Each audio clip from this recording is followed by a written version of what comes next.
Hello, everyone, and welcome back to the Nordic Sound, a living archive for Nordic music.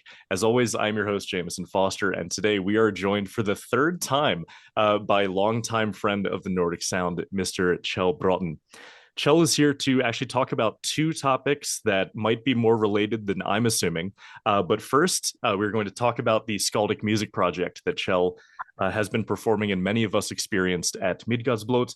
And then we are going to talk about this fascinating Lithuanian project under the name Serendipitous Meeting. That I have just been falling more in love with the more that I read about it. But before we get into all of that, Kjell, welcome back. How are you doing? I'm really good, and it's good to be back. Yeah, man, good to have you. You are touring at the moment, as always, right? Yeah, that's right. Yeah, never stops for you. No, no, yeah. Well, I don't really have much planned before next summer. After I'm done with this tour next week, All and then I'm right. gonna just do like the bear and go climb into my cave and disappear. Oh, that is great. Yeah, because as I mentioned, you deserve it. You are a workhorse of a musician, always touring, always working. And so for that reason, I also want to thank you for making the time to call in today to have these conversations about the music you've been doing, because the Skaldic music project that you performed for us at Midgårdsblot, I know it's been an ongoing thing for you for a long time. You know, you've always been interested in this stuff. Last time I had you on, we had a very lengthy conversation about the ethnomusicology of all of it, and it was a ton of fun. So since the channel has grown quite a bit, and last time we talked, it was kind of like a scattered because we were both dorking out so hard. It was really hard to pin down a conversation. I guess I want to maybe focus a lot of the things that we talked about on this specific Skaldic music thing that you're doing. Um, Mhm. and if I can start with one question, so we can maybe frame the rest of the conversation. Mhm. Why Skaldic music? What about the Skaldic music practice draws you in to give it so much of your love and attention? Oh, there's many things. Of course. Let's just start throwing things at a wall and go from there. Yeah. So yeah, to start a bit silly, it's I don't need to bring a lot of musicians and instruments, and yeah, I mean, you see me on stage with bands like Nabala with like a 100,000 instruments on stage. I love it. You don't even go anything fancy. It's just like it's easier. Yeah. Yeah, it is, but I also find it very fascinating, and for me, I mean, long before I started doing Viking music and such, I did a bit of like singer-songwriter, folk music kind of stuff, and I always had that in me. And then for so many years, it's been so tribal, so much drums and throat singing, and so it's. But I started going back towards the I mean the singer song the Skaldic things. It's a bit like a singer songwriter thing, right? Yep. And Definitely. to be honest, Yeah. but it's I kind of found my way a little bit back after spending so many years doing all this Viking bands, touring at Viking markets and all of that, and besides that, I did so many other projects also in different genres. But I I wanted to go back to some simpler things. Mhm.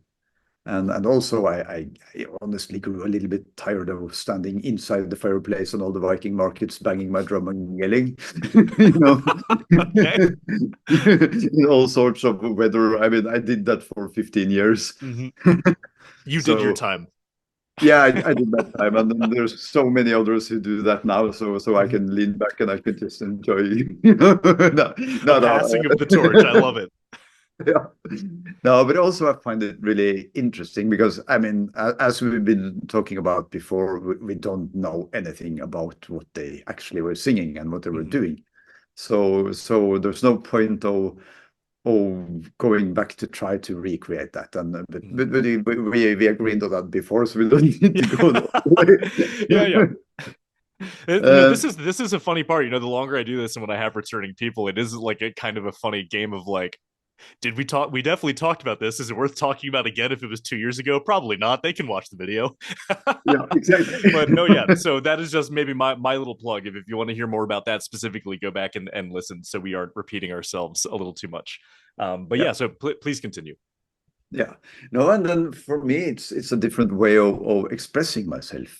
Mm-hmm. I because most of the bands I've been playing with and such is there's not a lot of lyrics going on. There's just I mean those Viking jam bands like Skaldic and such were more improvisation, more tribal, more feeling, like gut Mm-hmm. feeling, which I absolutely love, of course.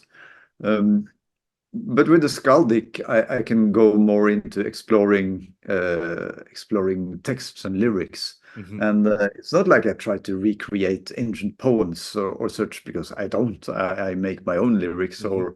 or most of the lyrics aren't even my own. They're Yeah. written by friends of mine. Awesome. But they do have in common that they have this common theme about with inspiration from the ancient times, Mm-hmm. like my song Havg Song, for instance, which is it's a modern view of things, but it's still based on the beliefs and the rituals of putting people in grave mounds and Mm-hmm. as I think maybe they had a sort of a similar kind of believe in things that Mm-hmm. we will know really, but and I like to explore that. I also liked the the really the naked part of it. Yep. I remember you so well from Midgard Yep. there. Very naked. I can hear you laughing. Yep. But yeah, it is really, and I've been in the back of bands playing drums, doing throat singing, or I've been on the back of stage with like tons of reverbs and effects on my instruments, like with Nirvana and Mm-hmm. such, and it's cool. I love doing that, but I also love to I mean put myself in this situation where it's all about I don't get to hide behind reverbs and loopers and backing tracks and all of Mm-hmm. that all those bands use. I it's just me, my lyres, and the audience. Mm-hmm. And as you probably would agree with me, these Skaldic shows wouldn't work on big stages, you know. They would be a little, it'd be weird, like a lot of empty space. But I completely agree with you that what I Yeah, really loved about them is it does create that intimate space that you don't get at like the larger stages. So it gives you something, and I feel like we might end up talking about this a little bit more down the road, is that intimate space almost by nature creates an entirely different musical experience, not yeah, just for the listener but also for the performer.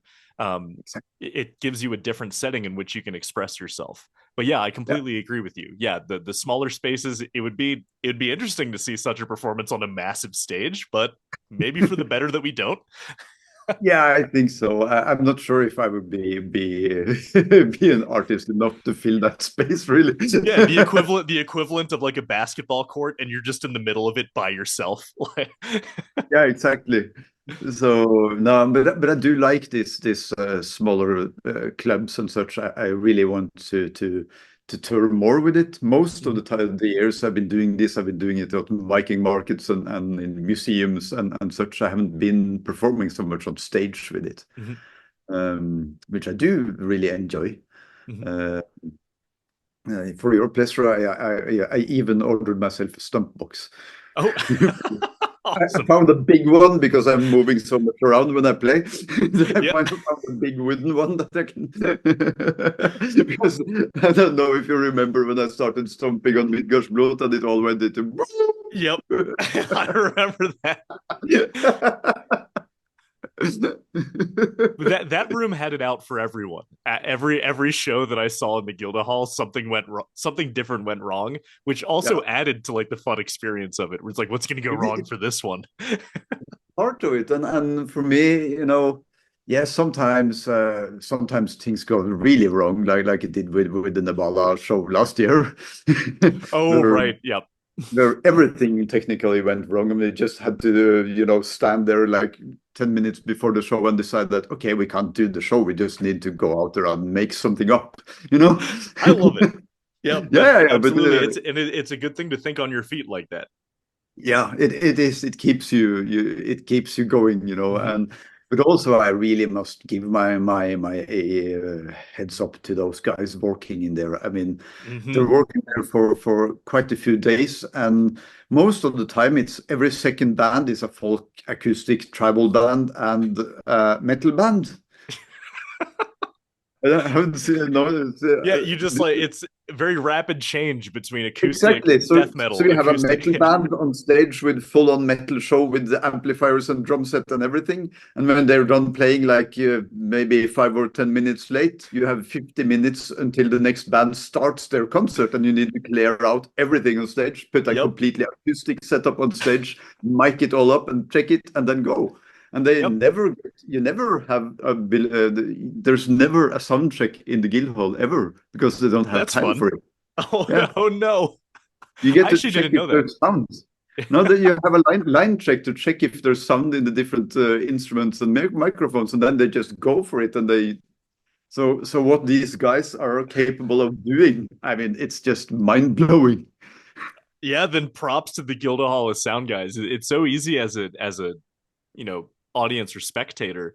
You're like, oh, the Yeah. sound's wrong again. What a surprise. When it is really that extra bit of information actually helps me be even more sympathetic to. I had no idea it was that little.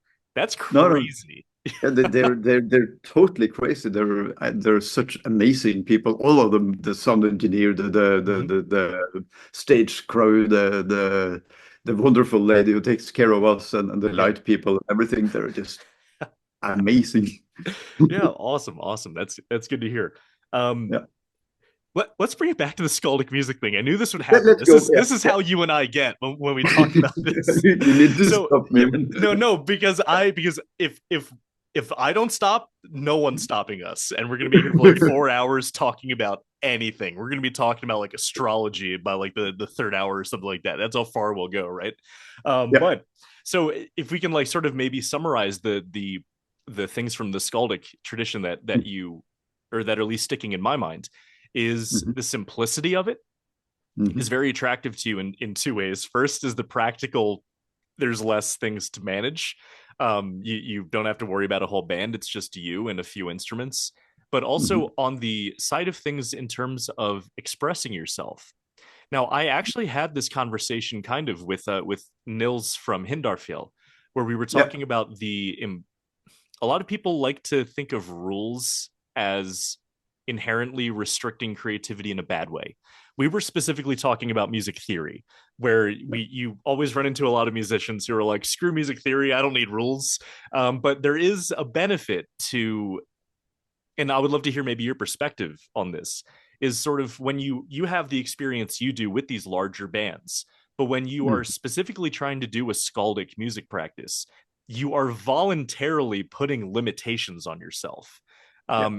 And maybe I want to give you the chance to talk a little bit more specifically about what you think that those limitations do for you when it comes to expressing yourself. Are there any specific limitations in particular that you think are the most productive, or just anything about how these limitations might actually benefit instead of only restrict? It's that's a big topic, really, Mm-hmm. and there's many ways we can approach it. Also, Mm-hmm. obviously, the first and all, those instruments they only have those tones they do have. Yep. Like the old Germanic lyres, they have six tones. You can't change it. Those are the six tones you have. You can't do anything else than that. And then you go to really advanced Kravik lyre, which have seven tones. Whoa. Or mine actually do have six, but the two of them are in octave. Yep. so, so my Kravik is tuned to A minor Mm-hmm. uh, without the second last tone. Okay. So yeah, so because I play a lot on the octaves between the upper and the lower A. Mm-hmm. Uh, so it's a kind of weird for a musician, I start on the top of the scale and I go almost to the bottom and I skip the second last one down to which is opposite of what you would do. That's funny. But I find the sound of the Kravik amazing when I tune it like that. Awesome. And it gives this really soulful sound in that tuning, and also not only because of the tuning itself, but also because of the tension in the strings. Because if you tune one of the strings half a note down, it totally changes the timbre. Yeah, it's not just the note, right? Yeah, it's not just the pitch. It's also the Oh, timbre, as you said. Like it'll be yeah, floppier. It won't resonate exactly. as strongly. Yeah. Yeah. So if you, for instance, if you go to my song Stavin Hmm. from the third album, you hear the melody instrument, which is actually the Kravik, who Hmm. sounds totally different from a Kravik because it's different tuned. Hmm. Because the upper three tones are tuned in a Hijaz scale. Okay. So it almost sounds like a totally different instrument. Hmm. Uh, Because it's and also the way it's also not just that when you play the string, right? It's because also those strings resonate when you play the nearby strings. So it's also that Exactly, different notes are ringing over it and creating a whole different echo or reverb effect, if we can put it simply. exactly, Yep. exactly. So yeah, but okay, I'm gonna be jumping back to the conversation again. No, but those limitations, you're writing a song, and the only thing you can do is A minor. You can't do anything else than A minor or Hmm. related, tones. So, Hmm. so of course you could go over to the equivalent major, or Missing notes because you're not adding them, right? So even if you oh, try and go exactly, to the relative major, you're now still missing two more notes because you went up. The exactly. it does you don't get more strings just because you Yeah. went to major. Yeah. Uh, so that's I like it. It's like on a lyre you can really do two proper chords. Hmm. And you can do other chords, but then you have to fake it and play it with only two tones or even one tone here and there, and Hmm. you can make something that sounds okay, but you just have like two proper chords to play. And of course some variations on those two. Hmm. Um, so that makes it interesting. And then also if you add instruments to that, like I'm working on a folk kind of version of my Skaldic songs now for an album, So where I'm cool. adding in like my organistrum, the bass thingy, and Awesome. for your pleasure, I'm also gonna add in quite a bit of double bass. Ooh, yes, my Yeah. language. Yes, and some a little bit of a drum set thing with an open snare and such to make it a bit more folky. Oh, And that's then so cool, man. it opens up a whole different world, because I can do some chords that I can't really do with a lyre, but I can Hmm. add the bottom in with the bass, Yep. which opens a whole new spectrum to it, Yeah, yeah. and then you can start building on things. So it's a big topic. Hmm. Again, as a musician and as a songwriter, it pushes you pretty far when you have these limitations, because there's so many things that that if I go from this chord and I make a progression and I end up there, I can make this kind of atmosphere, and I can go from this happy thing and it all goes dramatic, but you can't. You can't do these things. Yep. So when I play my major songs, I pick up that instrument because that's the instrument that can do a major. I like the idea that you have like eventually maybe like expanding on the idea of the double neck guitar.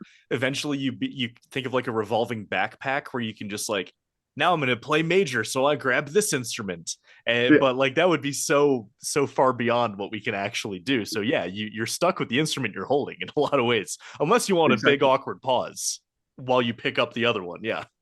Yeah, yeah. So yeah, no, but I like that, and it makes it, uh, yeah, well, how to phrase that? It puts you in this space where you really need to push your barriers because of these limitations. And it's difficult to make a whole repertoire with 3 instruments tuned in 3 different chords. You know, Yeah. like you play 5 songs on the A minor Kravik lyre, you know, and try to make them different. Yep. There's only so much you can do. Yeah, exactly. So I find it interesting. I find it sometimes it's really hard because you many of the songs you make ends up being almost the same, and you have to scrap them because they're just too much like the other ones. I have that same thing on the banjo. Yeah, You and in that way it also kind of becomes a practice of picking one. You yeah, can't have everything. no, There have been a lot of times where I've come up with like 4 pretty cool ideas on the banjo, and then I record them, and then I listen to them. I'm like, these could all be the same idea. So which yeah, one am I actually going to pick and go with? And then exactly. maybe you can think, maybe over time I'll revisit one when people forgot the last one I picked, and so I can actually kind of reuse it again. But Yeah, that'd be like a trick of the trade. But the problem is still there, right? When those two yeah. things eventually sound similar enough, you got to pick, because Hmm. people are going to notice. Oh, this is just that other song with like one different note. Yeah, exactly. And some songs, some of the songs I do on the Skaldic show is also quite much in the same, obviously in the same kind of feel and mood. Then it's up to me to express different expressions with that song to Mm-hmm. make it a different thing from the other one. Find another way to play the lyre, or as you probably noticed, I do play my lyre a lot like I would play a guitar. I loved that. That was one of my favorite, like the holding it sideways and all of that. That was such a creative way to use it in a way that would, sort of go around that problem of, how can I use the same instrument but make something different with it? Yeah, It's yeah, like and it's like a challenge in a way. Like yeah, giving it giving is. yourself a challenge that you need to overcome. And especially at your point in your career, right? You've been doing this for a bit. Maybe those challenges are actually what keep you going. Yeah, exactly. If Mm-hmm. not, I would be bored to death by now. I mean, I'm 25 years of doing the same thing over and over again, you know? Yep. No, yeah, and I think it's important as a musician to push yourself, you know, and also for me, I've always been the guy in the background. I've never been the backing guy in the foreground. Mm-hmm. I mean, the first time I did that was my Blota show at Midgardsblot, which was again with a full band, but also I'm naked, you know. Yep. And then to come back to the same stage doing it even more so, you know. You were like, you thought I was naked last time? Oh, that is great. But Yeah. I'm actually curious, maybe for any musicians who might be listening. I'm not going to ask you to flay yourself and tell a story about an awful time where things went wrong, but instead, like maybe if you have had times when that nakedness, that voluntary nakedness, has come back to bite you, what do you Mhm. do in those? If you have had those moments, what do you do, or is there anything that you keep in mind as a musician that sort of helps you overcome those inevitable flubs or those inevitable embarrassing moments? Yeah, anything you want to talk about how you either overcome them or you deal with them, or anything like that. Yeah, I've been quite lucky with that. I think some of it might be the way I create that space, Mm-hmm. that sense of a kind of a tribe is not the correct word, but you know, I create this like we're this one big entity with Mm-hmm. me forming, but I think that helps a lot, and I also think my little bit of a flimsy humor kind of thing with it, you know, not going like the very Viking musician, you know, Yep. because that's boring. Yep. Well, I actually uh, think there's already something you've already just mentioned, two things right there that I think are beautiful, right? Because I will attest as a fan who was in that room, there were times where, you flubbed, but to me, I was never like, he fucked up. Instead, it was more like it's working. right? Yeah. For you to Yeah. be able to make those mistakes, but I can be sitting there and think to myself, oddly, it's a good thing. Like it's a part of the experience. I Yeah. think that's a testament to how important it is to creating that atmosphere. To Yeah.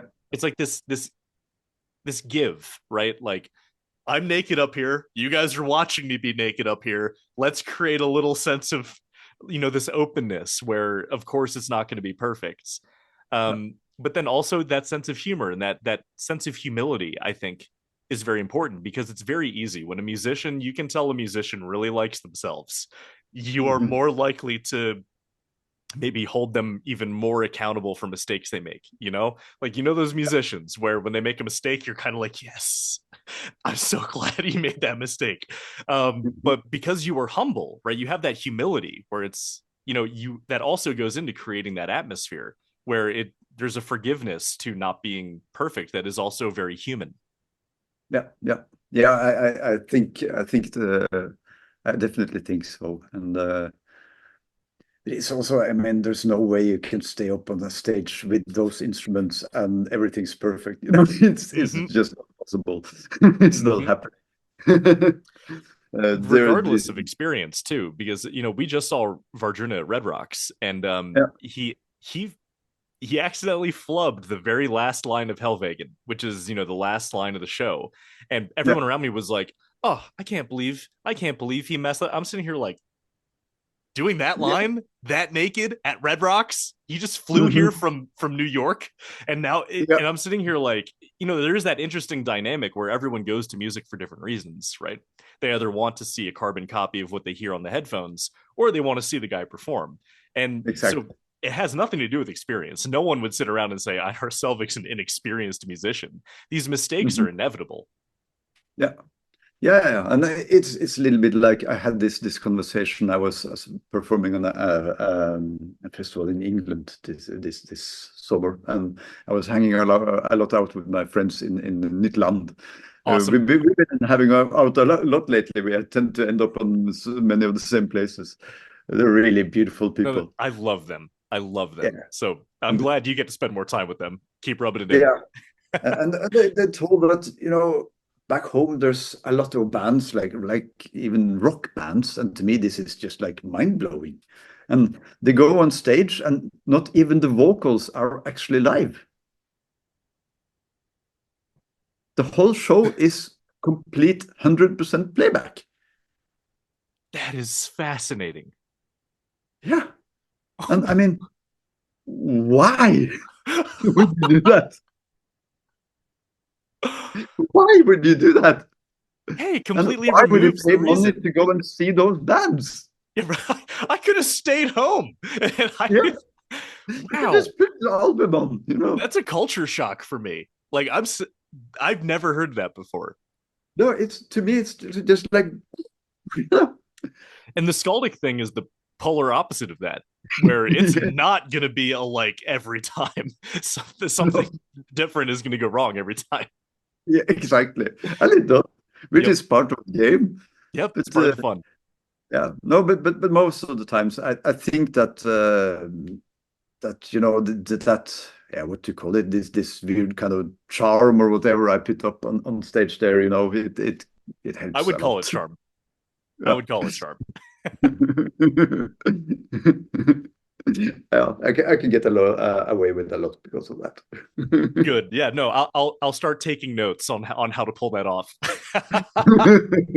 Yeah. So instead of talking about the why, we talked last time more generally about what different sources say, right?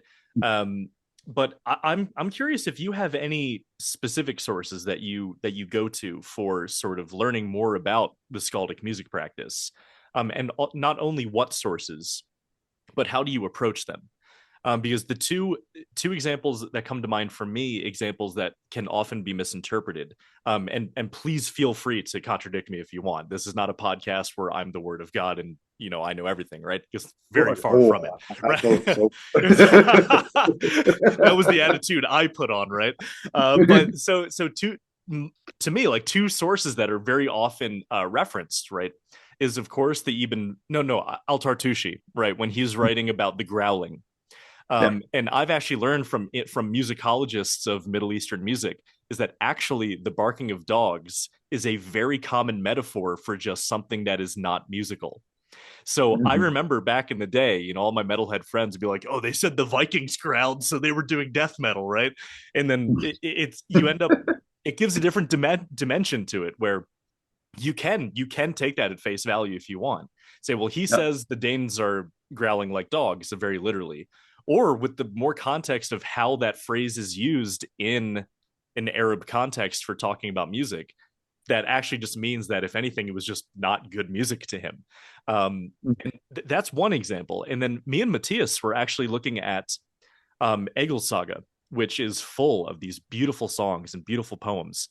And we actually found that, at least in the English translation, so this might matter less to you, but the words for sing and chant in the original language are often mistranslated into recite, or something that makes it sound more poetic and less songful. And this was Mhm. something very interesting that I would not have found if not for Matthias, with his knowledge of language, right? Where Yeah. in English translations, these things are exclusively referred to as poems. So you assume, oh, then it's not real, it can be music, but but if you look at the original translation, the verbs are like sing, Yeah. chant, song. Yeah. So that's my long-winded way of opening this question to not just what sources do you look at, but also how do you approach these sources, or how do you interpret them? If you have any specific examples you want to talk about. Yeah. For me, it's like um, there's a lot of interesting sources, and what you can get from those sources are it's pretty much a word here and there. This was a song, and you can look into the poetry of it all. I don't write that many lyrics myself, but I do have some of the lyrics written by a friend of mine who's been studying these ancient poems and tried to recreate something similar in a modern context. Awesome.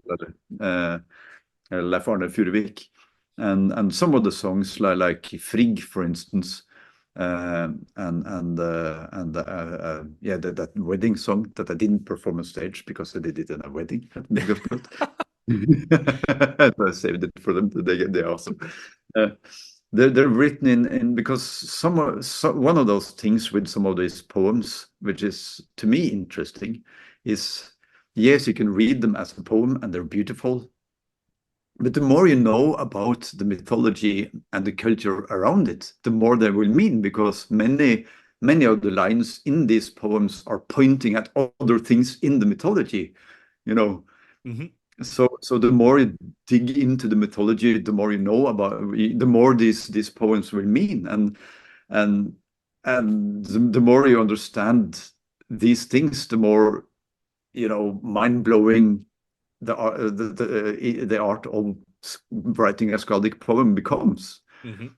These things is interesting, I think, and yeah, it's if it says it's a song, it doesn't help me much. I don't know.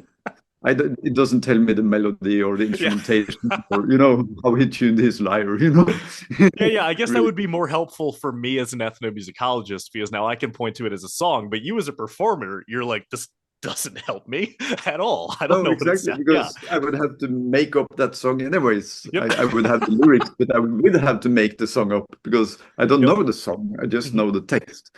Yeah. So, but there's still things to learn from them, and a bit on how to build up, sentences and such, which is a little bit above me because I'm dyslexic in the first place. Okay.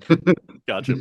My Yeah, wife is Alyssa is also dyslexic, so I a lot of yeah, experience with how that actually, she ended up actually being my first dyslexic friend before I even married her, and so that yeah. was a lot of a window, and like, oh, this is a lot. Exactly. Yeah. So I've had a lot of help with making lyrics for a lot of the songs. Hmm. Uh, I've written some of them myself, self also, but it's more. I think for me, it's more to to try to keep it going in a context of where we are today. Because what they did then, it's gone. We will never know how they did it. We will never know what melodies, or it's gone, and it will never find. We can find many things in the ground, but we can't find melodies and arrangement in the ground. So these things is gone once and for all.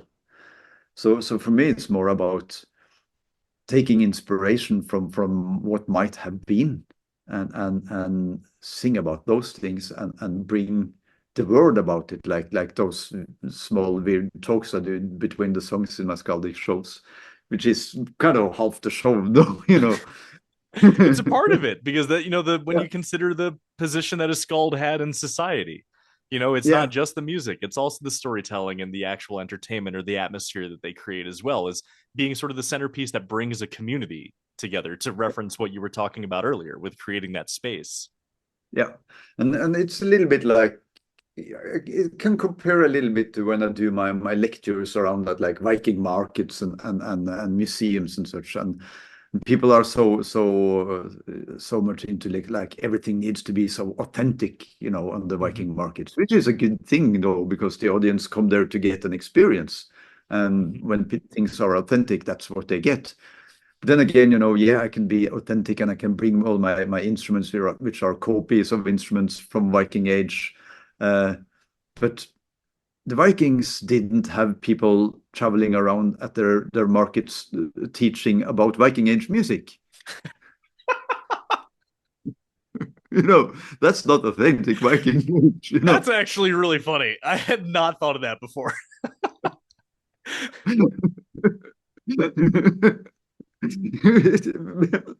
So yeah, what I do is not authentic at all, but I try to talk about what might have been and bring the knowledge, which is why I'm there and why these people book me back year after year after year. But it's and it's a little bit the same with the Skaldic show, because there's no way as a musician that you can be authentic when you do Viking age music. you know you have to make up the gunpowder every time and make something new. Make up the gunpowder every time. I love that. That's a really good way to put it. Yeah. Because what I think something interesting that you're bringing in here, that I've actually been spending a lot of time thinking about, is the way that history is not necessarily the same as memory. And kind of in the same way that you just worded it, is you can't dig up a melody out of the ground, but you want to pass on the knowledge of at least what we can. Do you think to that, in that practice of yours, is there something about it that can maybe be boiled down to the adage lost but not forgotten? Like, is there something about what you're doing that is about keeping memory alive, or not letting us all forget completely? Yeah. Just because we don't know everything doesn't mean we should forget what we do have. Anything like that might resonate with you at all, that you might want to say more about? I think that kind of wraps up what I do. Okay. Kind of. I'm getting better at this. Yeah, because what we can conclude is that there's been a lot of singing going on. And as you know, I have a friend who's talking a lot about these things. He says it's on every show and every talk he does. There was a lot of songs. These songs are gone, but we did sing a lot, and we had much more of a singing tradition than we do now. Because nowadays we have all the musicians singing for us, but we didn't back then. We sung the songs ourselves. We were our own radio. We were our own TV, and we gathered and we sang songs together, or we sang songs for the children, and I think my mission is to bring the knowledge we do have about these things, but also to bring a bit of okay, it might be to a very big extent gone, you know, because we don't know exactly how it was, but we can try to recreate and bring some of it back. And I think that with a pharaoh sounding like a friend of mine, you know, I think it would be good for us if we did that more, if we sang more, if we went home and actually started to use our own voice instead of just putting on Spotify every time, you know. I think it would help us heal. Mm-hmm. I really agree with that, you know, because there's something about, and this is why I like to frame it in terms of remembering, right? Because it's not so much about keeping the history straight. Like, you know, there's that misconception that what we are doing is history, right? Yeah. When, I don't know, I'm really attached to this idea of what we're actually doing is remembering. We are remembering a time that when we sang. We are remembering a time when we were our own television, right? Because maybe something in that memory we can use to actually inspire us to maybe see the value in that again. Because it, you know, as the Dr. Kjell Braaten says, none of this is about going back to the Stone Age, but instead it's just you know, we're better off not just going back in time, right? But instead remembering that we have lost things, you know, over time that maybe we shouldn't have lost. And music has a really powerful way of communicating that with more immediacy or more urgency than maybe reading the merits of singing. You like, you know, opening up a psychological study. This is why kids should sing. That makes less of an impact than actually experiencing it through music, I think. Yeah, it does. And it's because I do a lot of the Viking age things, but as you know by now, I do a lot of other things too. Mm-hmm. And the culture and not the culture, that's wrong, but the music at least of the Vikings is lost. It's gone, and the culture is also kind of gone. You know, it's not a living. It's been away for a long time, and there's a lot about this culture we can't bring this back because, and maybe you even know, parts of it that we don't want to bring back. I don't know. I mean, like, I'm not a quite much of proponent it, quite of much human of it. Yes. sacrifice. Yeah. Yeah. But then again, as I do in like what I do here now when I'm touring with my project, or it's not my project, but I'm part of this project, Vimugela, which is the Sami project I do, where what we do, we have a performance that are put together with it starts up with Marit coming onto stage yoiking her grandmother, and then she talks about her life when she grew up, how she found the yoik when she gave birth to her son, how she got her drum from her grandmother, and she talks about her life as a Sami. And then she gives the word to Nina, which comes in and tell the story about the daughter of the son who taught the Sami people how to yoik their reindeers. And it turns into this really beautiful love story between a Sami guy who meets this lady up in the mountains. I'm sorry. And we travel around schools teaching the Southerner kids about this culture, because this culture is still alive. It's still amongst us, but many people have no idea. And the children around in the southern parts of Norway have no idea about the Sami culture up north. So for me, we can actually preserve and keep these traditions because they're not gone; they're still there. Okay, we did a whole lot to try to make it go, and we treated them like shit and all of that. We don't talk about this much in the story we tell. We talk about the beauty of this culture. Because we don't need to put fire on to throw gasoline on the fire. I mean, you know, we can try to put a cloth on top of that fire and take it out, and we can try to create a future for these cultures and people that are still alive. And that's exactly what to do this for you. That's exactly what the ladies in the Stuba project are doing. That is, Excellent segue. You should be doing this podcast. But I thank you so much for sharing that Sami project, because you also reminded me that, I really have to give credit. This idea of thinking about it in terms of memory came Mm, from Mari Boina when I was talking to her a few weeks ago, because she said this beautiful line to me, because, in all of my musicological, dork studying about this, through books or through other people's research, never has anyone worded it as, when I asked Mari, what is yoic? She said yoic is remembering. yeah, And something about that completely rewired my brain to only really be thinking about how is music like an active memory. Like when we make mhm, music, how are we actively remembering these things? yeah, And so I just wanted to make sure that, like, I gave credit that the whole idea bit behind memory in music, really, that started last month when Mari said that to me.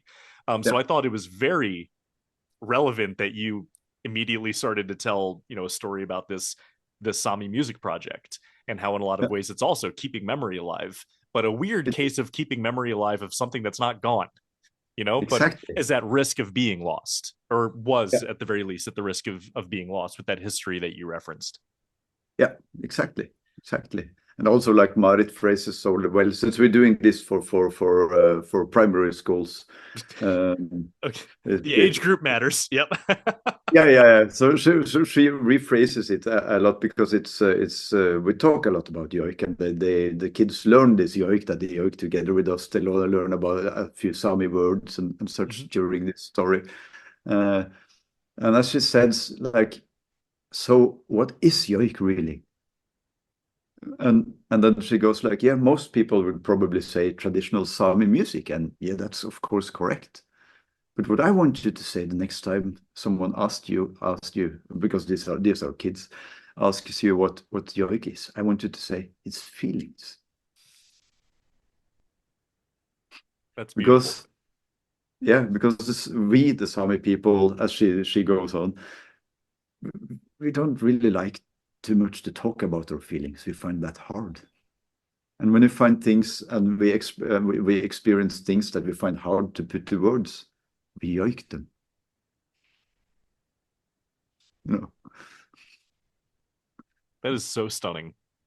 Hmm. And this is where you and I could run the risk of really going down the rabbit hole about how this is actually more typical around the world, of the same idea. I was just teaching my music appreciation students about the Kaluli music of when there's the idea that your ancestors come back as birds. And so they Hmm. kind of live in this permanent horror movie where all of the birds around them are their dead ancestors crying. Um, Yeah. and but to express that sorrow, because imagine what kind of world is that where every bird could be grandma? You know what I mean? Like Yeah.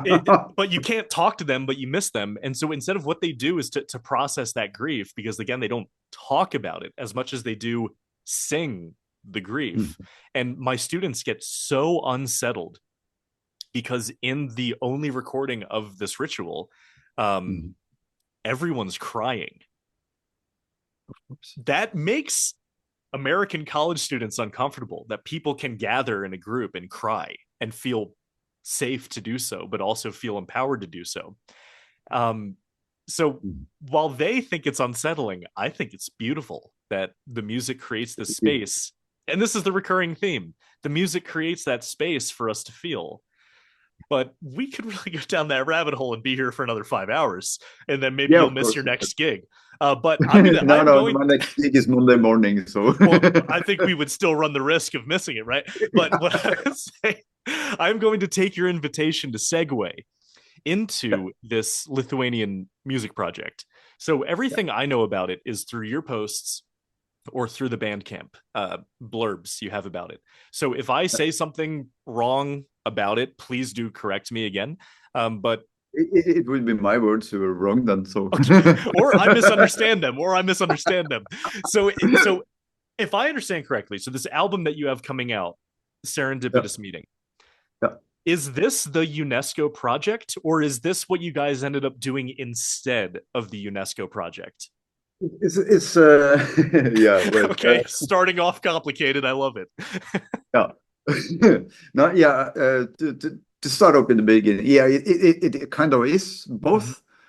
Okay, So what happened was that the ladies in Stuba, um, which means in their dialect, it's a word for a community house, really, awesome. because Lithuania is a really poor country, Mhm. uh, and you know, even schools and the officials they're totally broke. So what the Stuba is that it's a community house that these ladies they bought an old worn out broken house, and together as a community in their local village they got together and they created a community house by themselves, by their own time and money, you know. And they use this house to do community things, and the main focus of the house is the Sutartines, the music. uh, so that's out of the way, which is absolutely beautiful, though, you know. Mhm. It is. Uh, yeah, and that tells so much about the Lithuanian community. I can talk about this for so long, and I really, really, really want to go back there. I really fell in love with the Mhm. Lithuanian people and culture. And for all the Vikings out there, they also have their tender god and such, and you will find this god, the statues of these gods, still standing in the parks around the cities, you That is so know. cool. So Yeah. I actually I think you might have been right. I might have actually jumped a question, right? Maybe it actually would have been a better place to start if you actually want to talk about what this UNESCO project was. Yeah, yeah, Yep. that's why I'm coming Okay, to so that. you were gonna fix that for me. No, thank you. Cool. All right. Yeah, I could just jump to it. So Yeah. what it is really is that the Sutartines, the singing tradition that Mhm. these ladies are working with, is one of the first, as far as I know, music traditions that ended up on the UNESCO list in the first place. Okay. Cool. Um, and as far as I understand, it used to be a big tradition in Lithuania, but then, well, you know, worlds evolve, and some cultures eat other cultures, and the old traditions disappeared. Without going more into exactly what happened there, because that's out of my field of knowledge, Hmm. but it disappeared. And there are a few collections of these songs who were written down back in the 1800s and so that they were using, and these ladies really wanted to take this culture back. So going back to this, actually, which is the theme of this talk. I love that. Yep. I love that they always make their own theme. Yeah, I never have to plan a theme. It just happens. It's beautiful. But yeah, please exactly. continue. Yeah. So they wanted to bring this back to the people, and it's been a thing in Lithuania that they wanted to, because all of a sudden, you know, they were there, and the union kind of, yeah, they broke out of the union, and they stood there, and they didn't really have their culture that much, though it weren't that long ago they did have one. So they tried to take their culture back, and this is really interesting in the talk we're having here, you know. Hmm. Uh, and in that, there's a friend of mine who's working in Norway, and he's doing a festival in Lithuania, Kjell, which is a really beautiful human being who's working good job in the industry in Norway, and he spends that money on making a free festival for people in Lithuania.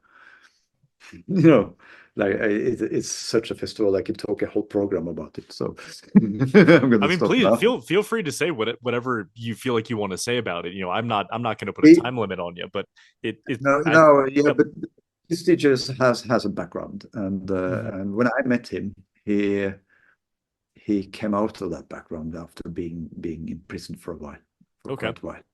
And we met on a Viking market in Bergen, and we sat down and we talked for I don't even I have no clue how long. Uh, and according to him, this conversation put a spark somewhere, and he started to make this festival for people in his own situation in Lithuania, where they can come and they can gather together and evolve as human beings. There's no drugs, there's no alcohol, there's no of these things on this festival at all. It's just happy people full of love, dancing together, hugging each other. You know, it's the most beautiful festival I ever been to. Yeah, so it is a really, really big thing, and yeah, it could be its own program really. You should really experience it once. It's insanely different from anything I've been to ever. But That's really anyway, cool, man. Yeah, I'd love to. yeah. So Kjell is the one who presented my name to the ladies in the Stuba project. Mm-hmm. So they contacted me because they wanted to make this project where they would make workshops around in Lithuania, in rural areas to bring the Sutartines back to the people. And then they contacted me because of my work on expressing these old traditions and making it available to young people. So that's how I came into the picture. Mm-hmm. So I was supposed to help them to find ways to reach the younger generations of Lithuania, to take them out of the dance parties and into the Sutartines singing. Mm-hmm. And then, you know, we were supposed to meet up and do this, and then the pandemic hit. Yep. And yeah, so we obviously couldn't proceed with it, and you know, time went and foundings went, and it kind of halted. But the ladies from Stuba managed to get some foundings. So what we managed to do after the pandemics were that we managed to get them to Norway. And we met up in the only Lithuanian community house in Norway, which is outside Stavanger, in a small community there. And we had a week where we did workshops. They were teaching me about the Sutartines. I was hanging around with them, playing a little bit on my instruments with them. And we also met up with the local Lithuanian community. And then we ended this with a concert in a small church back there. And then we went to Bergen and we did another show. And we had, I think, like 4 hours or so the last day available. So we just put everyone in on a bus and in my van, and we just drove to my place. And I just threw up whatever I had available in my living room of microphones, like guitar amp microphones and whatever we had laying around, you know. And, and we had 4 hours, and we just recorded whatever we came across. And it sounds so clean. When I read that when you know you have it written that that's the situation in which this is recorded, I was listening to it like Kjell is a fucking magician. Like, this sounds incredible. I never would have guessed that it was recorded off the cuff in 4 hours in a living room from just tossing some microphones up. That right there is a lesson to anyone trying to record their own music. It's not the living room you have to blame. It's all about learning and practicing, right? Like, actually how to use the space and the equipment that you have. Like, that was when I read that it was in your living room under those conditions. I gained so, not to fluff you up too much, but I gained so much respect for you as an audio engineer that, like, more than I already had, because this is like, anyway, chef's kiss. It's absolutely beautiful. But I would actually ask, if before we continue talking about it, if we want to actually explain what the Sutartines are for anyone listening, if you just want to briefly, or not, doesn't even have to be brief, just anything you can to sort of explain what this music is to anyone listening. The easiest way to go is to say that it's a form of canon singing. Mm-hmm. There are different ways of doing it and different traditions for it. But to a modern ear, it would sound like a little bit off-pitched kind of a canon. Mm-hmm. And it can go with a group of many people doing repeating and repeating and repeating, and then it starts over. Most of them do have several verses. And they do have stories. Some of them we don't know the stories properly still, because we don't know the language properly anymore. But we try to manage to interpret it quite much of it. We know enough, you know. So the first singer would probably first have a line of a verse, which would be some kind of a lyric, and then they would have a different line coming after with some sounds. If you sing about a bird, it could be like chippy sounds, interpreting a bird. And it would Awesome. be two small kind of different melodies going there. So one of them would maybe be ni da da da da dee da da da, and the second would be la di da la di da la di da. Awesome. You know, like in one of the songs. And then you sing the first line, then the next person come and sing the first line when you do the second line. And if you have many people, then the third will come and take the first line when the second goes to the second line, and so on. And since these melodies are different, and sometimes these melodies goes by half tones, and you would start with one tone, go half a tone down and back up, and the next line you would probably start half a tone above and go half a tone down and up. And then you can imagine if you do this really properly pitched, and you start to add this, and you're actually singing intervals on top of each other with half notes, which adds even more of, you know, it starts to vibrate. Yeah. But it's really, really difficult. It's for a modern person, it's very difficult to do this properly. You would end up doing whole steps because it's easier for us. Yep. But it's really interesting, and it can create, and even then with the human kind of voice, which is not because, sorry guys, listening to modern music, human voice aren't, you know, it doesn't, it's not totally pitched like in modern music production. You know, it doesn't exist that way, which makes this really, really interesting. And if you have groups, it makes it sounds so huge. You know, it sounds, and even with just two people singing, it can sound like half an orchestra because of this. It adds so much over and undertones to it, and it's really interesting. And I would really like to do another recording with this project with proper microphones, so I could reproduce these things, because these things are missing in the recording. So cool. Yeah, so it's really, really interesting to work with, and it's very, very different from what the modern air would do.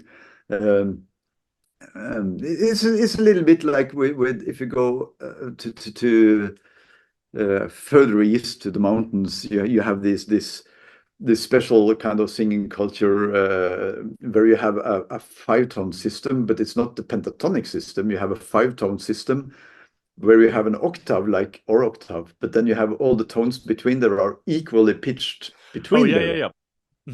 Yeah.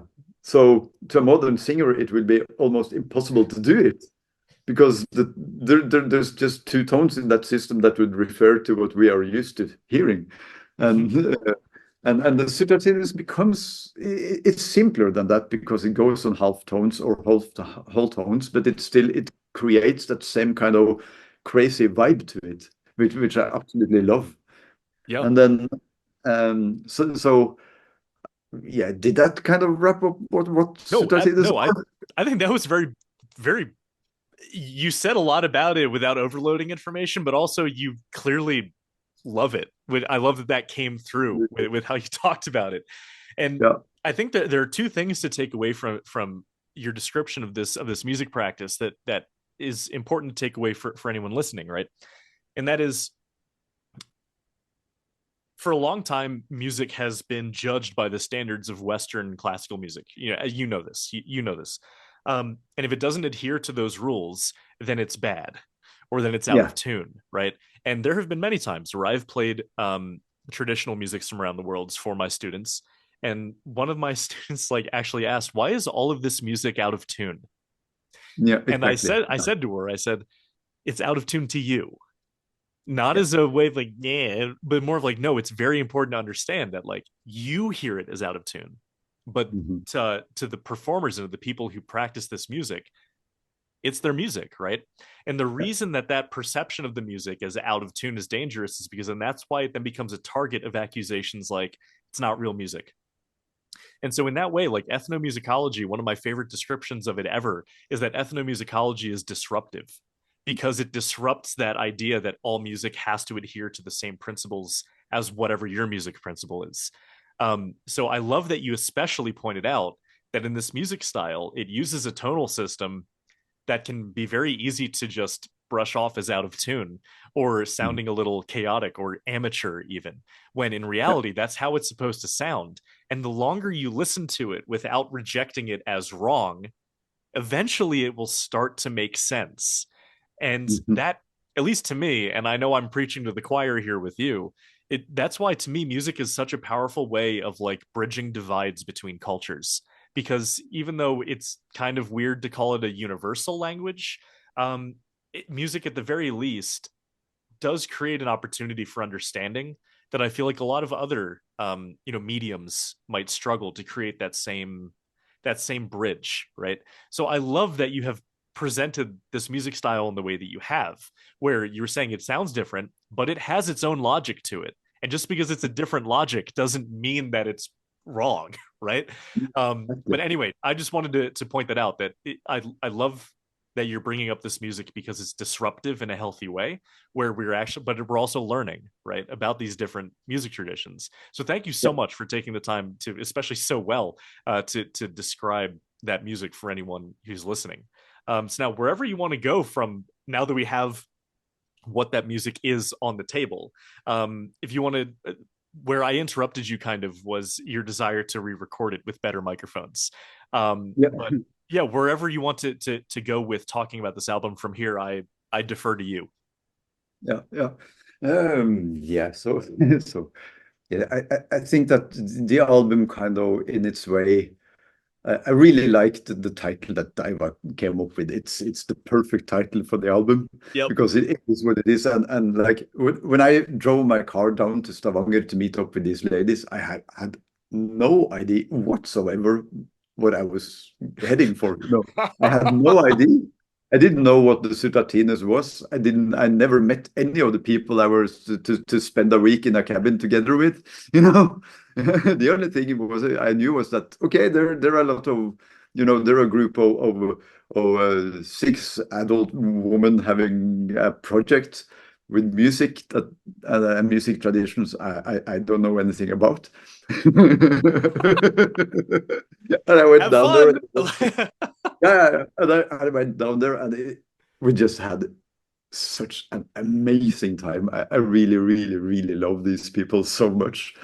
Uh, they're the Lithuanians are such amazingly heart-warm, open-minded people, Mhm. uh, and they're so full of care and they're such inclusive people. I totally fell in love with that culture. Oh, that's so awesome, man. What Yeah, challenges did this music pose to you? Because I'm assuming there were some, being, you didn't know much about the tradition. yeah. Yeah, I was just wondering if, similarly going off the Skaldic conversation, what yeah, what challenges or new experiences did you have with performing in this new music tradition? Yeah. It's to me, it's the biggest challenge in the first place were, of course, language. Um, you know, uh, I but it's look at the names of these songs and I'm overwhelmed. Like I don't know where to start with pronouncing them, and knowing that you had the same experience, but you had to perform it. Anyway, I'm sorry. Please continue. I just needed I to. don't sing Yeah. lyrics though. In the songs I'm singing more like boom, boom, Yeah. boom. So that's fine. I didn't have to, but it's hard to know when they say like, yeah, let's sing from Zibidi Zubidi Bapa, and I have no idea where in the song we are.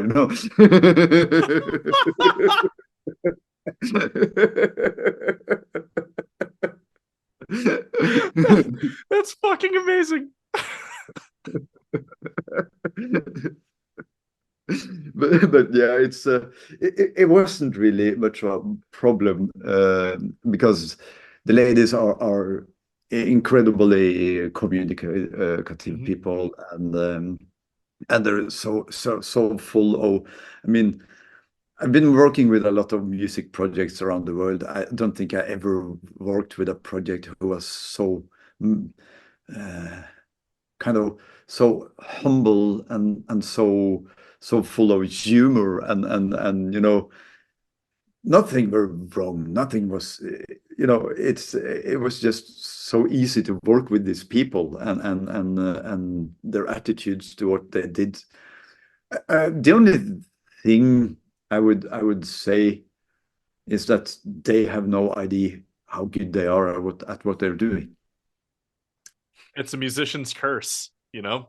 It's almost like we're Yeah. not allowed to ever But accept. the thing is Yeah. that they're not musicians. Oh, okay. They're a group of or Skaidra, which is in the project. Mhm. She's a highly educated, very professional singer. She used to be the fourth singer in the opera in Lithuania. So Okay. yeah, but the ladies from Stuba, they are a group of housewives who Mhm. came together with an idea of trying to bring something back from their culture. Mhm. You know, and then you listen to those recordings, and it's just great. Never would have guessed. I No, never would have guessed, right, that this was sort of like a spur of the moment. We should bring this back, but because they, at least to me, they sound professional. So now I completely understand what you mean, where you say you wish they knew how good they yeah, were, because now because to me with that they're knowledge, I professional. agree. Yeah. Yeah, because okay, they might not know everything about everything about music theory or whatever, but that's not what this is about. This is about soul. Yep. It's about soul work. It's about bringing feelings back into life in a sense, Hmm. and it's really interesting to see now because um, of course not only because of the ladies in Stuba, but in all, to sing Sutartines has become a big thing in Lithuania. They have meetings every year now where there's 1,000 people meeting up singing Sutartines together. And the ladies in Stuba, you also have some prominent musicians who's doing this on a basis. They're traveling around the world doing workshops with Sutartines because it's to be part of a Sutartines song with a large group of people. I've been that on that festival I told you about. They did Hmm. that. One of the ladies who travels around the world doing these workshops had one there, and we were maybe 100 people taking part of this singing ritual that she led. And that feeling of being part of this. I can imagine that if you're new to the Viking scene and you come to Midgardsblot for the first time and experience the fire, Hmm. I think I felt a bit like that for the first time in 25 years, That's I felt, really saying something. That's very yeah. powerful. Yeah, it is. It is. It's absolutely amazing. And I didn't need to know the words, you know, because that's not what it was about. Yep. And I I have a particular bone to pick with people who are very quick to maybe or who are skeptical that music can actually make a difference. They're Mhm. more common than you'd think, right? This idea that like music doesn't really do anything. Mhm. And when you tell me the story that now there's like 1,000 people meeting up to sing together, I'm sitting here like someone's gonna tell me that's not gonna do anything. Like all of a sudden, even if it was just 100, right? Yeah, Like you think nothing is going to change from 100 people suddenly getting together and singing together? Like that is, it's ridiculous to me.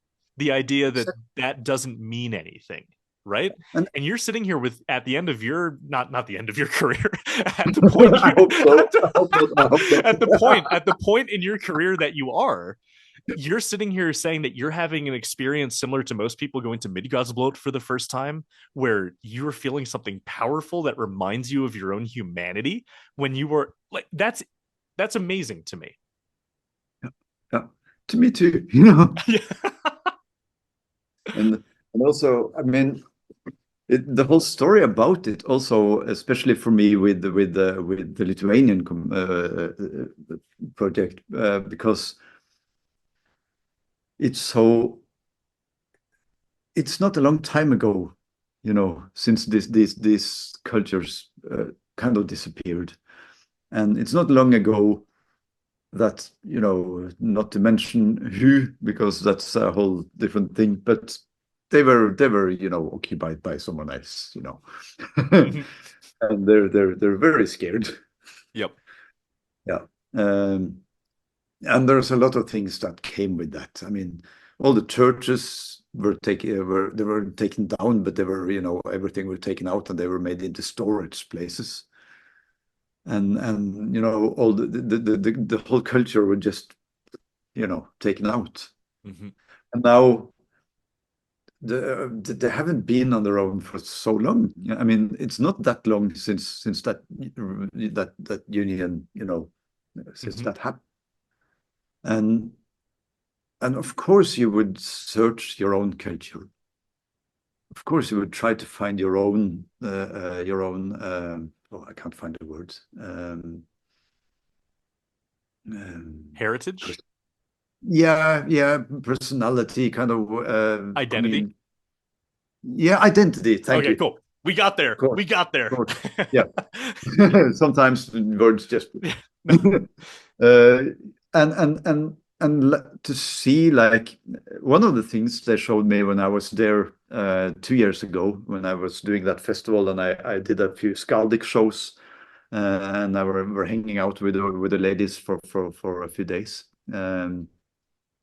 One of the things they showed me was they took me to this special place. The first thing, because they're just the people in the street, kind of. To me, they're much more than that. But to make the picture, they're just Mhm. regular people. And then they took me to this really beautiful place they wanted to show me, and we parked in like small uh, pathway, and we had to walk for a while, and then we had to take our shoes off and walk through the river and wash our feet. And we couldn't take the shoes back on, but we had to climb a quite steep, long mountain trail, barefooted, to get up to the sacred place that they have the rituals. These people in the Mhm. community, and they meet there doing rituals several times a year with the whole community doing like, and that those are singing kind of pretty. Um, yeah, it's probably what a lot of those Vikings are trying to do. Yeah. Yeah, it's kind of tribal, primal, kind of down to the earth kind of community ritual things they do. Mhm. And they also shown me, because they recreated the church in their local community, which is it's a small town. It's a really small town. They have a cafe though, that Yep. kind of size. And then you go like 300 meters from the church, and you have this hill, and on that hill are all the ancient gods. You know, and this is quite common in Lithuania. And to me, this is just, you know, it's so mind-blowing and so inspiring, because I've been working with this Viking thing for so many years, which is it's a dead thing that we try to somehow bring back the memory of. But there in Lithuania, you have it all happening right now, you know, Yeah, and I it's mean, part of everyday life. mhm. You are absolutely speaking my language here. I mean, this is the reason I went on that whole fiddling crusade about troll magic, right? Yeah, Because that same basic idea, right, where animism is super sexy right now, right? Like, so thank you, Runa. Everyone is into Nordic animism right now, but yeah. we, I feel like we go looking for it. We're going out of our ways to look for it Yeah, in challenging places, or in places where we have to make up some stuff or to exactly. assume some stuff, Yeah. when there are so many living traditions in front Mm, of us that are already doing the animism thing, or even in this, especially in a European context, because of how important that is to so many people, right? yeah. um these living traditions are carrying these same messages that we're trying to find in this hidden, arcane, esoteric past when they are Yeah, right in front of us. I mean, the Hardanger fiddle has the Lindorm carved into its headstock, or a troll. Like it's right in front of us. it is. It is. I'm trying to find something for you Oh, you're here. good. You're good. Okay, I can't find the other one, but I can at least. Yeah, I'm not sure if you will be able to see this, but Oh, I can see that pretty clearly. yeah, that's in Whoa, the main city park in Kaunas in Lithuania, and that is so cool. that's the God of Thunder.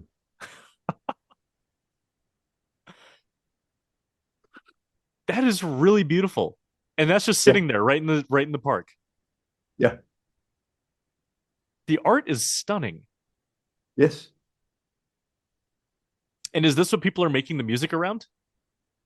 Uh, yeah, I think people would gather around it from time to time. I don't know. No, where they do the singing everywhere. They Mm-hmm. love to do it in backyards because of the acoustics, Yep. no, or in churches or wherever. But they also do it a lot out in the fields, like on the mountain top, on that hilltop where they have this rituals they're doing.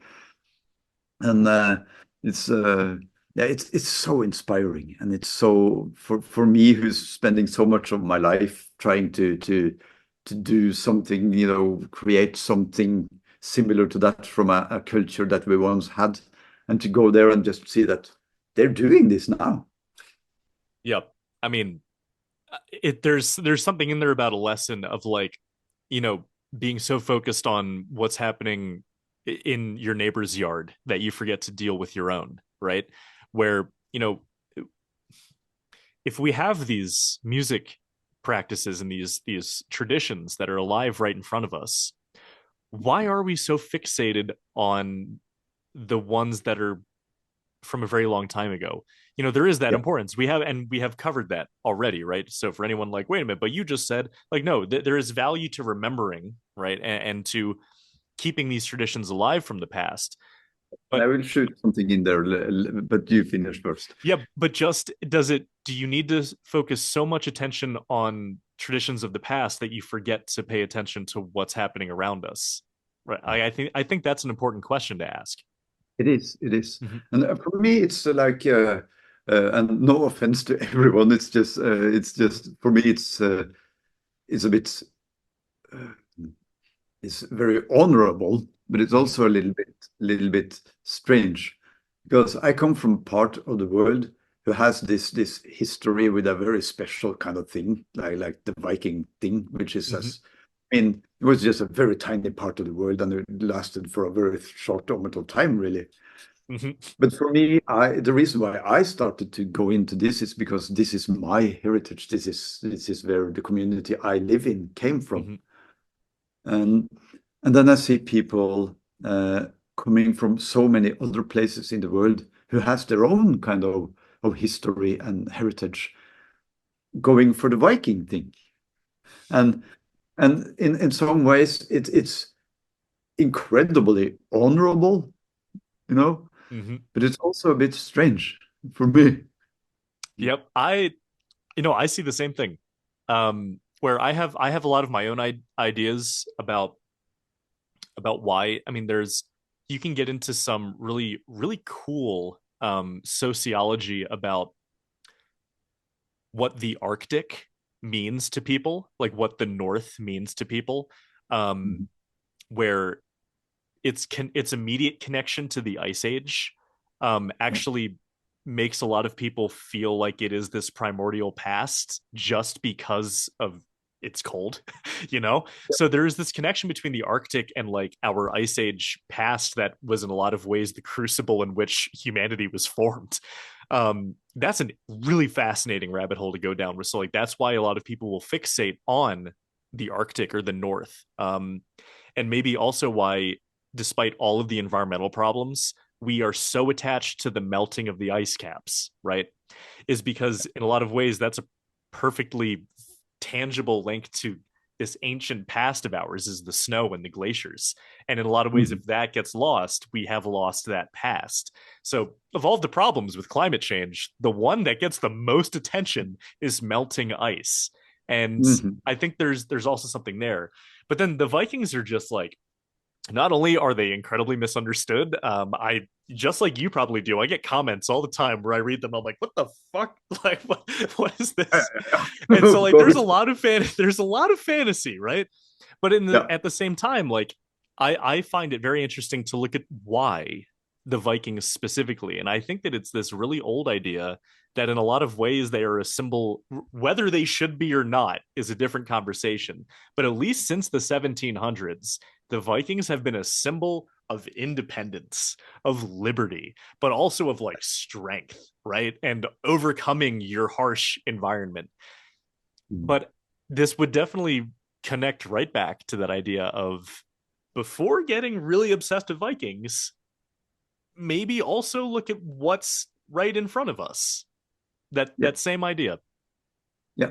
I mean, we've got Druids, we got the Incas, you know, Mm-hmm. we have them all over the place. We have these cultures. Mm-hmm. Oh, They're you all know over what? the place.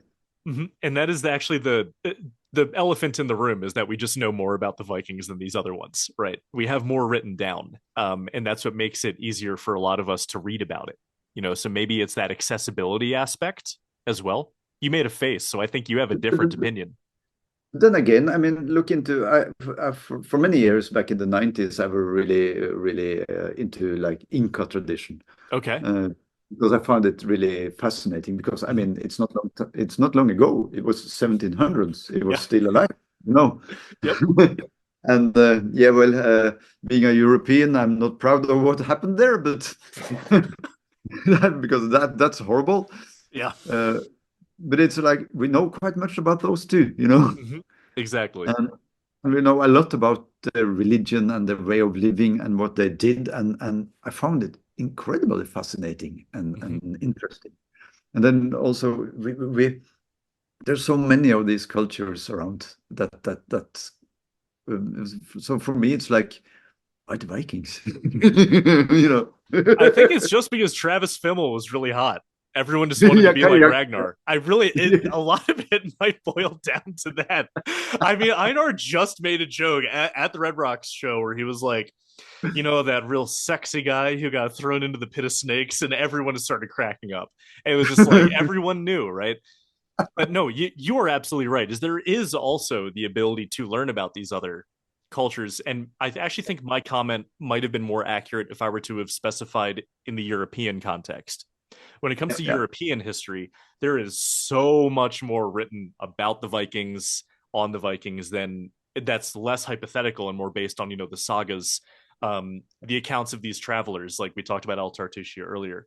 That Mm. accessibility, at least for Europeans, I think makes a difference. But I know I have many students who, especially when I was assisting Matthias and I was teaching his Old Norse mythology class, I had a lot of students in there who were also taking classes on Incan and Aztec, like ancient Central American religions, and they would stay after class to talk to me about the parallels they would see between Norse mythology and the mythology of the Aztecs, and they were so fascinated with these overlaps and everything like that. So I think it is just a key to there's something about the past, this ancient past, that maybe we are trying to remember in a lot of ways and connect to. But that question is still there. Is it worth connecting so hard to that you forget Well, what's right in front of us? I think I mentioned this to you Mm-hmm. before, but there is an artist I really would like you to meet. Mm-hmm. Uh, she was on one of my songs on the Ferd album, and there's Mm-hmm. a very clear reason why I chose her for this. There's a song called Vestarveg, Mm-hmm. which means the road to the west, Mm-hmm. and it's I'm playing the native flute, and I have Martine Kraft playing the Mm-hmm. Hardanger fiddle. Yep. And I think I mentioned her for you before. Oh yeah, Uh, you're the one who introduced me to her, and then I started getting into her stuff, and yeah, yeah, she's wonderful.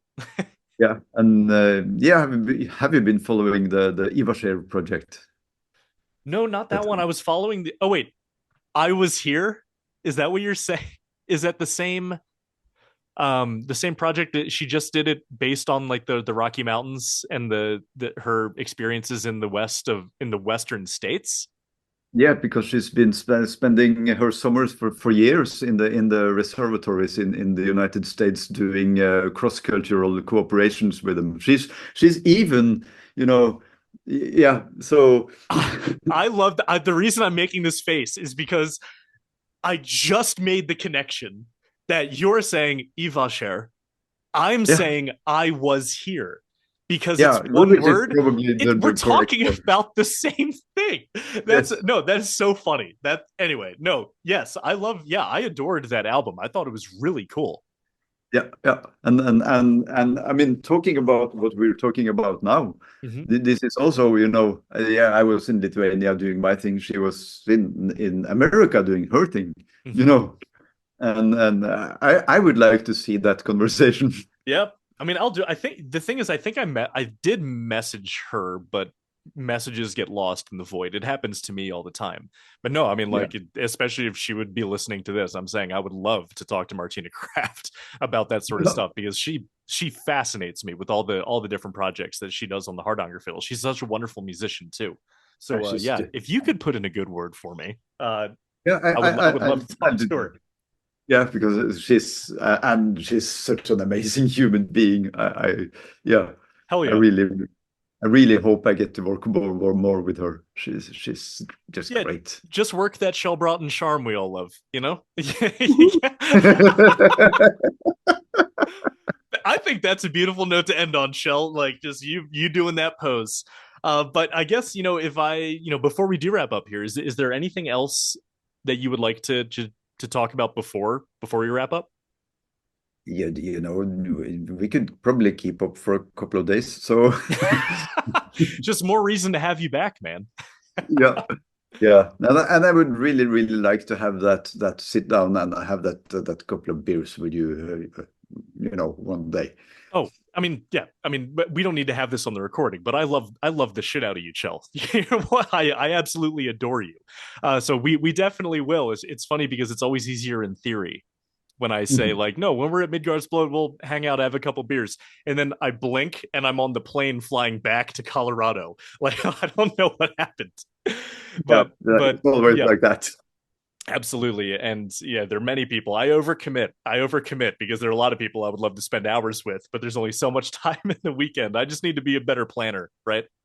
But yeah, so if I can just say one last thing about the album, for anyone listening, I sympathize. The language on the album is overwhelming, but just click on a track and listen to it. It's beautiful. Like I listened to both of the tracks that you have available now. And the album Serendipitous Meeting. When is it coming out again? It came out Monday. Oh, Bandcamp is still only letting me play a couple tracks, so I thought it was only Weird, I released it at Bandcamp on Sunday. I can only I, I play two. I can only play two tracks. I have to go and check that out because I released it on Bandcamp on Sunday. All right, I got it open right here. So anyway, that's a funny way to learn that. So it's Yeah, already out. But Bandcamp seems to disagree. But I yeah, probably should yeah, have checked Spotify. Um, yeah. but what I Because I always normally I would release things a day before on Bandcamp, Yep. so I did. But Okay. yeah, I have to check that. All right, but anyway, as I was saying, is so it is already out. That's what I thought. That's why I was a little confused on Bandcamp. But Mm. for anyone listening, do not be overwhelmed by the names of the songs. Just hit play and listen because it is something that I can guarantee you have not heard before. You have not listened to much like this. Unless you are a fan of old English motets, you probably have not really heard anything like this before. So please, for whatever my opinion is worth for anyone listening, please give this album a listen. It is absolutely stunning. And I loved listening to what I have listened to so far. So, Chell, if people want to learn more about you, if they haven't already, where can people find you? Where can people follow you? And also, what do you have next if there's anything that you would like to tease if you can? Yeah, well. Yeah, you can find me Kjell Braaten Music on Facebook, or you find me at Kjell Braaten on Spotify.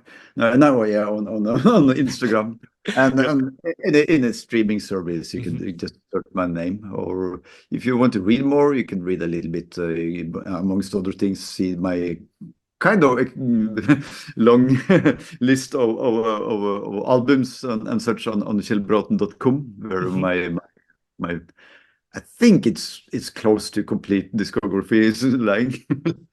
It's like um, it's a trip through time because, as we said, you've been at this for a bit. I love just like the sheer amount of stuff there is to look at there. there's a bit of crazy stuff going on. Yeah. Oh yeah. So at the moment, to be honest, I've been traveling and touring so much the last couple of years. So Mhm. everything of my own, and also because I spent so much time working on the Nibala project, Mhm. I didn't have time to work with my own music. Yep. So my own stuff has been on the shelves for a while, but I am slowly getting back into it now. And next week I'm done with this tour, who's been going on since February. and, and I will just go and disappear for a little bit, and then I'm gonna go and really work on making some more music. I have a few songs that I've been working a bit on that I'm gonna go into and try to finish off, and hopefully I can make an album next year Mhm. from that. I also have another project coming up, which we will have to talk about later. It's I'm not gonna Yeah. say much about it. Don't It's spoil it. gonna be Don't spoil it. it's gonna be very different from what many would probably expect. Is Kjell Braaten entering his R&B phase? He's got the dreadlocks. No, no, no, no, no. It's me and my friend Cotton Eye Joe who's gonna know. Don't take my banjo thing. All right. Well, Kjell, as always, it was an absolute pleasure to talk to you. You fascinate me, if I can say it in a funny way. I just love having you on here. You were one of the very first guests on the channel. And it's so strange having you back all these years later with with everything that is changed and grown with sort of what this project is doing. So I do want to make sure I have this on recording for anyone listening. Is that I do really, it means a lot to me. Those first few musicians of you who took the chance to sort of come on here and tell your story, because it's gotten pretty cool, right? Yeah, I love being here. I mean, the conversations we have uh, yeah, it gives a lot to me too. Awesome, man. I'm glad it's symbiotic that way, because sometimes I can feel like a parasite. I'm taking information and stories. But No, it's good to hear. It's I good to mean, hear that there's a feedback. every time I come on your channel, it's a conversation. It's not an interview. It's a conversation, and we both give and take, and participate in this, and I really like that. Awesome. Well, thank you, Chill. The feeling is 110% mutual. So I am going to end the recording, but please stick around. But I guess until next time, we'll see you again on the Nordic Sound. All right. All right. Cool. Take care.